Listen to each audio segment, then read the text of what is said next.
preguntado sobre el origen de todo. De hecho, creo que es una pregunta que personas de todas las edades se han hecho. ¿Cuál es el origen del universo? ¿O cuál es el origen de Dios mismo? O siquiera, ¿cuál es el propósito de nuestra existencia? ¿Por qué estamos aquí? Parecen preguntas tan profundas y fuera de nuestro alcance que estoy segura que hay personas que han dedicado su vida entera a encontrar una respuesta. Pero yo creo que ninguno de ellos ha leído el primer capítulo de Juan. Es que es lo que me encanta de nuestro Creador. Lo más complejo lo hace mucho más sencillo por amor.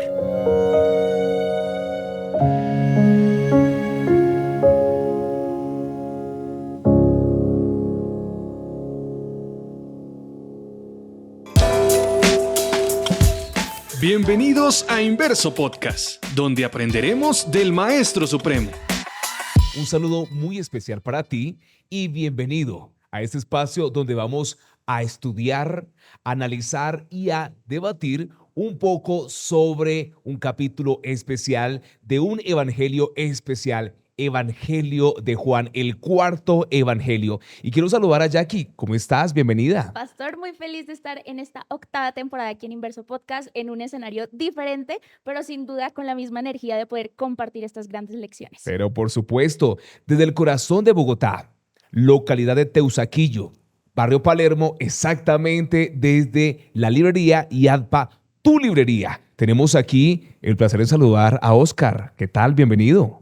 Pues pastor, muy bien, estamos contentos también de participar en esta temporada de podcast de Inverso y estamos felices de poder compartir con ustedes. Queremos aprovechar y preguntarte cómo la librería Yadpa ha apoyado este espacio de Inverso. Bueno, sí, trimestre tras trimestre estamos compartiendo guías de estudio de Inverso. Le entregamos para que puedan compartir con los que nos están escuchando, los que están viendo. Cada trimestre podemos dar algunas de estas guías. Igual hemos visto que también cada trimestre ha incrementado nuestro pedido porque los jóvenes se están interesando en comprar esta guía porque es más interesante que la normal. Bueno, sin lugar a duda, muchos jóvenes están llegando a este espacio y están interiorizando las lecciones a través del folleto Inverso. Chicos, hoy nos enfrentamos a un reto, el reto de Juan capítulo 1. Y repito, Juan capítulo 1 y todo el libro de Juan no hace tanto énfasis en algunos aspectos de la vida de Jesús como los otros tres evangelios sinópticos, Mateo, Marcos y Lucas. Sinópticos son evangelios que se pueden ver en paralelo. No obstante, Juan tiene un enfoque muy diferente a los otros tres evangelios y por eso hoy vamos a ver ese enfoque. Empecemos con Juan capítulo 1, versículo 1, un texto bastante desafiante, Jackie. Así es, mi pastor. Yo creo que hay que pensar en cuántas veces nos hemos preguntado quién es Dios, ¿no? Y entonces Juan nos muestra no solo ese Dios que nos está mostrando esos otros evangelios de un Dios un poco más cercano, un Dios, digamos, como más terrenal, sino que ya nos empieza a hablar un poquito más de una divinidad, ¿no? Y tú quedas cuando empiezas a leer, tú dices como que, wow, ¿qué está pasando? ¿Qué es esto? Porque es diferente ver a Dios desde esta perspectiva. Pero Dios dijo una frase muy interesante que cuando vino acá y dijo fue, yo soy. Y yo dije, pero ¿y esto qué significa, Dios mío? Entonces, yo necesito que acá empecemos hablando por qué Dios dijo yo soy. Bueno, Oscar, ese es un punto especial para dialogar en este instante. Pues sí, ahí en los mismos textos, en el mismo Juan, hay varias referencias de un yo soy. Y si vemos en la Biblia y hacia atrás o hacia adelante, también vamos a ver otros yo soy, otros calificativos que Jesús sea como yo soy. Yo soy el pan de vida, la luz del mundo, el agua de vida. Me gusta este que dice, que está en Juan 11:25, yo soy la resurrección y la vida. Amén, o sea, Él es la me vida. encanta ese texto. Yo soy. Y vemos muchos más. A través de la Biblia uno se pone a buscar ahí y tienes cientos de calificativos de yo soy, pero ¿qué enmarca todo ese yo soy? Mostrar que un Dios total, ¿cierto? Jesús como Dios. Pero por supuesto, y hay una escena que me encanta cuando van a arrestar a Jesús y él dice, yo soy, ¿eres tú? Y él dice, yo soy. Y cuando dice yo soy, hay una fuerza sobrenatural que tira al suelo a todos los soldados que están allí, que van a apresar a Jesús. Yo soy significa independencia. Es decir, que Jesús es independiente al Padre en el sentido de que no es la misma persona. Yo soy. Es que yo tengo el mismo nombre de mi padre. Mi padre se llama José Elmer Saavedra Trujillo y yo soy José Elmer Saavedra Rodríguez. Y muchas veces solamente mencionan y entonces me dicen, a veces nos tienden a confundir. No, yo soy José Saavedra Rodríguez y él es José Saavedra Trujillo. Entonces cuando decimos yo soy es porque queremos enmarcar diferente con el mismo propósito, pero yo soy es el Mesías prometido, el creador del mundo, el salvador de los seres humanos. ¿Qué le parece, Jackie? Sí, y mira que también era una manera muy chévere como de reafirmar esa identidad de que, bueno, de hecho, hay una escena en el Antiguo Testamento cuando a Moisés ya se le había dicho un nombre, no sé si lo recuerdan cuál era. ¿No? Bueno, era Yahweh, si no estoy mal, que se pronuncia así. Y eso mostraba absolutamente todo, y era lo que Dios quería transmitir, ¿no? Mostrar sus atributos de que Él estaba acá, pero seguía manteniendo, sí, tenía independencia, pero seguía manteniendo esa conexión con el Padre y esos atributos de la deidad que era un Dios eterno, era un Dios sin principio ni fin, pero que mantenía, y que aunque estando acá en la tierra, mantenía esa conexión. Decía, yo también soy esa, digamos como ese cumplimiento de esas promesas, lo que tú estabas diciendo. Entonces, entender que Jesús no solamente era ese profeta, pues que, digamos, como lo llamaban algunas personas, o ese maestro, o como, digamos, la percepción que tenían, sino que también era la divinidad misma acá en la tierra. Correcto. Yo soy es un sinónimo de la persona de Jesús que denota independencia del Padre y del Espíritu Santo en el sentido que es una persona diferente a ellos, con un mismo propósito, salvar y reconstruir un plan divino afectado por el enemigo. Algo también de mirar en quién es ese Jesús, le hace la pregunta, o no tanto pregunta, sino observación. En el principio era el verbo o la palabra. Ahora cambiemos de yo soy a la palabra. ¿Qué es la palabra? ¿Qué es ese verbo? Pero noten esto lindo que está haciendo Juan. Juan está dándole énfasis a la persona de Jesús con ese sinónimo resaltando el yo soy que acabamos de explicar y ahora viene otro que está en el mismo principio del libro. En el principio era el verbo. Entonces, ¿qué es el verbo? Bueno, el verbo viene la palabra logos. Logos, principio de creación. Entonces, era algo que en ese tiempo, cuando se pronunció y cuando Juan lo escribió, no era de tanta confusión. Somos nosotros confundidos ahora, porque como el texto dice, Juan 1:1, en el principio era el verbo estaba con Dios y el verbo era Dios. Entonces algunas personas dicen, sí ve, es que Dios, Jesús y el Espíritu Santo son una misma persona. Jesús y Dios son una misma persona. No, porque recuerda que logos está denotando singularidad, no pluralidad. Logos, principio de la creación, el principio que rige toda la creación, es porque Jesús es Dios. El mismo texto lo está diciendo. Jesús es divino. Y el propósito de Juan en este capítulo 1 es enseñarle a la humanidad, en ese tiempo a los que no creían en la divinidad de Jesús, enseñarle que Jesús era Dios. No el que estaba arriba porque él estaba acá abajo, sino era el Hijo de Dios, pero también era Dios. Sí, eso era lo difícil que de pronto los judíos no entendían. Que Jesús igual es Dios, pero que era independiente. Sí, y miren que yo estaba pensando, ¿no? ¿Cómo podemos entender, digamos, esto pues de la palabra, ¿no? ¿Cómo entender de que Dios estaba acá, que Jesús estaba acá, que el Padre estaba allá, que también estaba el Espíritu Santo?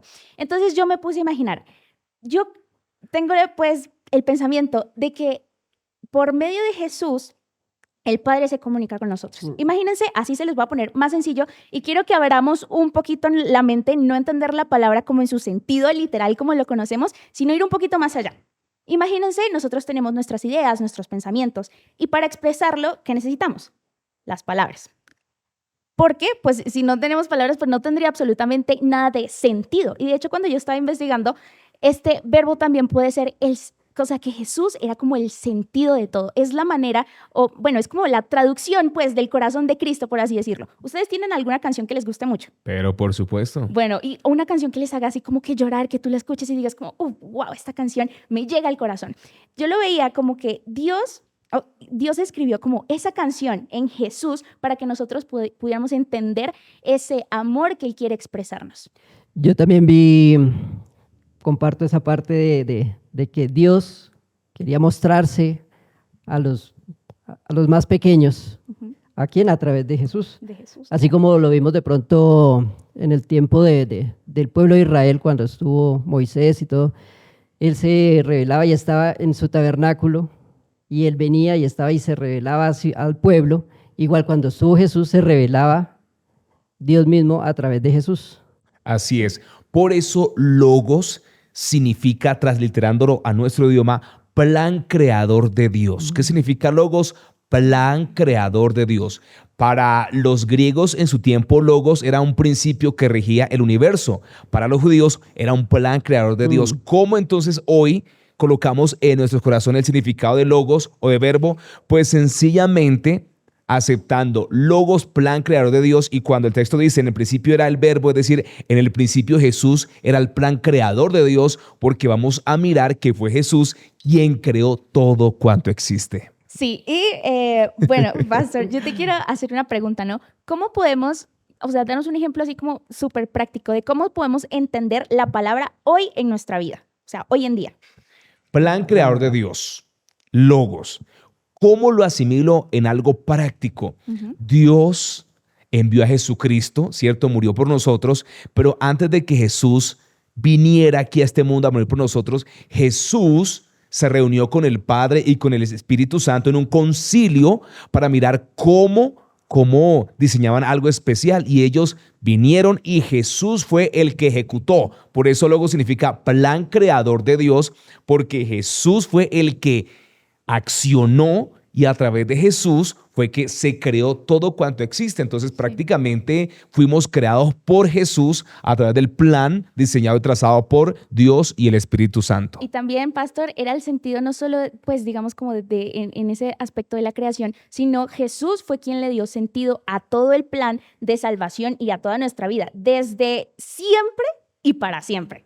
Pero por supuesto, porque si Jesús no hubiese venido, no tendríamos sentido hoy de vivir, porque sería muy rutinario vivir con las siguientes clasificaciones: nacer, crecer, reproducirse y morir. Sería la vida muy aburrida, pero a través de Jesús, plan creador de Dios, a través de Jesús tenemos propósito de que este mundo será un mundo diferente, distinto, que Dios nos va a transformar este planeta y nos va a dar un mundo donde no va a haber ni llanto, ni clamor, ni muerte, ni dolor. Sí, es interesante cuando vemos esa palabra, ese verbo, cuando interactúa con el ser humano, el poder que hay, el poder transformador, el poder de salvación. Y hay que reconocer, pues, Dios como creador, esa palabra como Dios creador. Y gracias a ese verbo y a esa palabra es que nosotros también podemos entender un poquito, no todo, el cómo Dios el Padre interactúa también con nosotros, cómo nos muestra su carácter, cómo nos muestra su amor, y entendemos también qué es lo que quiere Él hacer en nuestra vida. Muchas veces entendemos, pues oramos y decimos como, no, es que no siento, no sé a dónde ir, no me puedo conectar, digamos, con ese Padre, pero entonces ahí es cuando tenemos que poner la mirada, y siempre hay una frase que siempre se nos repite, y es: el centro de todo es Jesús, el centro de la Biblia es Jesús, el centro de toda nuestra vida y nuestro corazón tiene que ser mirar a Jesús para así poder conectar con esa divinidad. Wow, y viene una parte añadiendo a ese aspecto tan especial que ha resaltado Jackie, y es el unigénito de Dios. El único. También a veces nos enredamos, y la lección de esta semana pues fue muy clara, muy sencilla y muy práctica.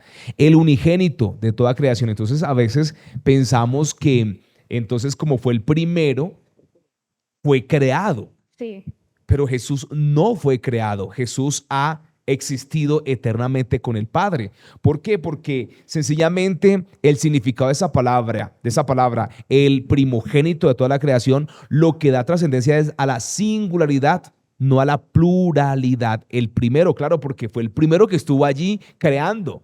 Fue el primero que estuvo allí diciendo, oiga, yo me voy a morir por mis hijos que fracasaron en el plan perfecto, fueron desobedientes, yo me voy a morir. Entonces fue también en una aplicación que la podemos hacer, Jesús fue el primero que dijo, yo voy a morir porque yo los creé y me duele que estén perdidos. Cuando uno crea algo, cuando uno siembra un árbol y se está marchitando, a uno le duele porque ha hecho un proceso de cosecha, de cultivo, de siembra. Entonces a Jesús le dolió. Entonces el primogénito, sí, porque es el único de Dios. En la Biblia no se menciona dos hijos de Dios, solamente uno. Entonces es la representación del único hijo que tiene Dios, pero no quiere decir que fue creado. Sí, interesante que a través de ese unigénito, pues vimos la gloria de Dios. Sí, y miren que es lo que estábamos diciendo, nos muestra un Jesús que es eterno, que es creador, que es divino, pero que también es 100% divino, pero 100% 100% humano y humano. cercano con nosotros. Y es eso, o sea, Dios fue como un arquitecto. Dios nos creó y Él sabía cómo precisamente arreglar ese error que cometimos en el principio, gracias a Adán y Eva. Y entonces, pero digamos que el punto central está en que tenemos que entender que ese unigénito es Dios, pero que también es Jesús, pero que también es cercano a nosotros. Mire, hay un texto especial que yo voy a leerlo tal cual aparece en Juan 1:18.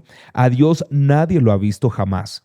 El unigénito Hijo que está en el seno del Padre, Él lo ha dado a conocer. Entonces, mire que ahí aparece una palabra interesante, el unigénito, el único. No existen dos Jesús en la Biblia. No existen dos redentores o salvadores en la Biblia. Existe un único, el primogénito, el primero. No porque haya sido creado de primero, reitero, sino porque estuvo de primeras allí en todo, en nuestro diseño, en la implementación del plan de salvación. Ha sido el primero en todo y por eso hoy quiero decirte a ti, amigo y amiga que nos escuchas, nos ves, Jesús tiene que ser el primero en tu vida porque tú eres lo primero para Él. Sí, y retomo ese texto, y es que Dios sigue insistiendo en que Él se quiere dar a conocer a sus más pequeños, y lo hace a través de ese unigénito. Él lo ha dado a conocer. ¿Para qué? Para que conozcamos ese amor de un Dios creador y de un Dios que redentor. Ahora bien, Jackie, tengo una pregunta para ti. Ay, ay, ay. Prepárate. ¿Cómo decirle a una persona que de repente puede decir, pero es que el texto dice, en el principio era el verbo y el verbo estaba con Dios y el verbo era Dios? Porque hay mucha insistencia en que ese verbo, en que ese Jesús es el mismo Dios. Pastor, me la tiraste duro, pero vamos a intentar explicarlo. Y es que lo primero que tenemos que entender, bueno, mejor dicho, primero tenemos que abrir nuestra mente. Porque si nosotros nos encasillamos en lo cuadrado que es la naturaleza y en lo ínfimo que nos muestra nuestra naturaleza humana, nunca vamos a poder llegar a entender ni poquito qué es lo que realmente Dios nos quiere decir. Dios nos estaba diciendo, yo estuve con Dios, pero no solamente estuve con Él en el principio, sino que yo también era Dios. Entonces, claro, cuando a ti te dicen, yo estaba con Dios y yo también era Dios, uno queda como, wow, pero ¿qué me estás diciendo? Pero es eso, tenemos que empezar a abrir nuestra mente y entender también las características y los atributos de Dios, de que muchas veces hemos escuchado, es que Dios está en todos lados, y es verdad, Dios está en todos lados y Dios existe también desde siempre. Muy bien, muy bien. Yo, Oscar, quiero darte la palabra porque sé que quieres dar un aporte al respecto. Pues yo tenía aquí, mirando acerca de la palabra, él mismo dice ahí, el verbo ya existía en el principio. Era con Dios, es que es una persona y que tiene una identidad propia. Y era Dios, pues ya se identifica como parte de esa deidad. Por supuesto.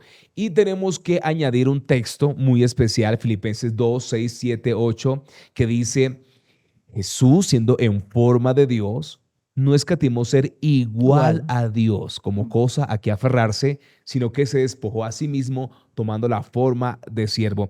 Hay muchos textos en la Biblia que nos mencionan justamente esa divinidad de Jesús, ese nivel de Jesús. Jesús no está debajo del Padre, no está por encima, es igual a Dios. Y Él no escatimó la gloria que tenía como Dios allá en el cielo, sino que Él se despoja y dice, yo voy a ser el primero en ir a rescatar a mis hijos. Por eso es el primogénito. No solamente porque nos creó, sino que es siempre el primero en decir, yo voy, no porque Dios o el Espíritu Santo no quiera, sino que Él dice, yo los creé, me duelen también como ustedes, pero yo quiero ir a dar mi vida por ellos.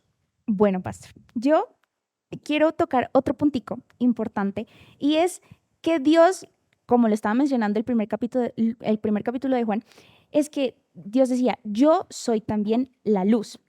Y esa luz nunca va a poder ser opacada por las tinieblas. Pero yo creo que hay que entender un poquito para poder establecer una relación. Y es cómo podríamos definir qué son la luz y las tinieblas. No sé, por ahí antes de empezar acá estábamos justamente debatiendo eso. Yo quisiera que Oscar nos hablara un poquito de esa relación. Pues estamos filosofando aquí un poco acerca de qué es la luz. Pues no sé, algo escuché, algo leí alguna vez que es el frío, la ausencia del calor, o qué es el color negro, que era la ausencia de la luz sobre los elementos, y qué es las tinieblas. Pues las tinieblas se podría definir como la ausencia de luz. ¿Y qué es el mal? ¿Qué es el pecado? Pues sería como la ausencia de esa luz, la ausencia. ¿Y quién es la luz? Pues Jesús, ¿cierto? Entonces, por eso llevamos a una vida de pecado, porque no tenemos esa luz de irradiar. Sí, y mira que me parece muy interesante porque ahí mencionaba que esta luz irradia a todo el mundo. O sea, es decir, hasta el más pecador, pongámoslo así, el más malo de todos, tiene cierto juicio de definir qué es el bien y qué es el mal. Entonces, ¿por qué, seguir enfrascándonos en seguir estando en las tinieblas? Y Juan mencionaba, y en la lección, que la luz también tiene cierta responsabilidad cuando tú la tienes. Cuando a ti te llega esa luz, tú dices como que, ok, ya yo sé que hay algo más que, digamos, el pecado, que confusión, que la desesperanza. Hay una luz que tiene claridad, que tiene una verdad y que nos puede sacar, digamos, de ese mundo de tinieblas en el que estamos. Miren, hay un texto especial en las Sagradas Escrituras cuando Jesús sale de la tumba, resucita, venciendo la muerte. Él dice, yo soy la resurrección y la vida. O sea, Jesús y Juan, en este mismo libro, Juan 11, también dice, el que cree en mí, aunque esté muerto, vivirá. Yo soy la luz, yo soy la vida. ¿Qué quiere decir esto? Que Jesús tiene la potestad y el poder porque es divino. El propósito de Juan en este capítulo es enseñarnos. Y vamos a hablar directamente del cielo. El propósito de Dios en Juan capítulo 1 es enseñarnos que Jesús no es un hombre solamente, no es un predicador más, no es un profeta más, es el Hijo de Dios, es divino y tiene poder para vencer la muerte. Por eso se levantó y venció la muerte resucitando. Por eso es la luz del mundo, por eso es el Logos, por eso es el primero, porque Él tiene la potestad, pues tiene las mismas condiciones, las mismas características que Dios. Es omnipotente, omnipresente y omnisciente. Yo creo que esta invitación también del yo soy, no solamente era una forma de que Dios estaba reafirmando su identidad, ¿no? No solamente era una declaración divina, sino que también es una invitación especial para cada uno de nosotros de que Él lo es todo para nosotros. Amén. Y tiene que serlo todo para nosotros. Oscar. Yo también ahí vi otra invitación. Dice, Dios es la luz, ¿sí? Y Jesús vino también a mostrar, a reflejar esa luz del Padre. ¿Por qué? Porque Él estaba con Dios. Y cuando vino a esta tierra, pues vino a mostrar esa luz. A mostrar Juan también quiso, pues no como ser de luz, no ser luz como tal, pero sí dar testimonio de esa luz. ¿Pero por qué? Porque Juan estuvo con Jesús. Ahora, nosotros también tenemos esa invitación, a hacer testimonio, hablar de esa luz. ¿Y cómo hacer eso? Pues en nuestra comunión con Dios diariamente para poder compartir recibir esa luz. Recibir y compartir. Amigos, vamos a ir al reto de este episodio y ya regresamos. Hola, cazadores y cazadoras de atardeceres. El día de hoy les queremos mostrar de qué se trata nuestro reto. ¿Alguna vez ustedes se han puesto a pensar y han contemplado un hermoso atardecer? Y nos hemos preguntado, wow, ¿qué hermoso atardecer nos puede dar Dios? Pues el día de hoy, en el reto que puedes encontrar, te vamos a pedir una foto de un atardecer, un dibujo de tu atardecer, porque queremos que tú nos muestres cómo lo podemos contemplar. Queremos ver esos atardeceres y para que puedas publicarlo, ve a Inverso-podcast a la sección de historias destacadas, buscas los retos y la plantilla de esta semana. Ahora es tu turno.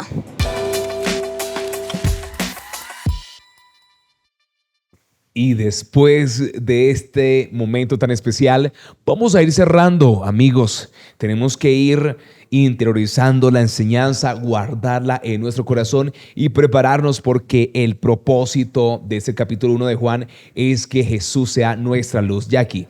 Bueno, yo creo que lo que más podemos resaltar es que Jesús es ese logos, ¿no? Ese plan divino de la creación, ese sentido de todo. Y más que el creador, o sea, ese mismo Jesús que sostiene los cielos, la tierra, el universo, que nos creó, es el mismo que hoy sostiene nuestra vida y que gracias a eso nos da un sentido, un propósito y unas ganas de poder vivir. Entonces, creo que eso es como lo más puntual. Súper. Ese logo es ese todo. Súper. Bueno, ya que yo también quiero resaltar que Jesús también es la luz. Y lo sabemos, y él mismo lo dijo, yo soy la luz del mundo. Debemos apegarnos a esa luz y ser testigos, ser testimonio y dar a conocer a muchas personas esa luz, porque están en tinieblas, están en la oscuridad y no conocen de ese amor de Dios, de ese logos. Entonces, que podamos compartir esa luz a muchas personas que no conocen. Claro que sí. Jesús es el unigénito Hijo de Dios, el primero en tomar decisiones de rescatarnos a nosotros. El primero está allí presente para ejecutar la creación con nosotros. Él nos ama, es nuestro Salvador y es el Hijo de Dios. Es independiente en persona, el gran yo soy, ese gran yo soy. Hoy quiere y está tocando las puertas de tu corazón para que le permitas entrar. Permítele hoy al Logos, al yo soy, entrar a tu vida. Gracias por acompañarnos en este espacio y nos veremos en una próxima oportunidad.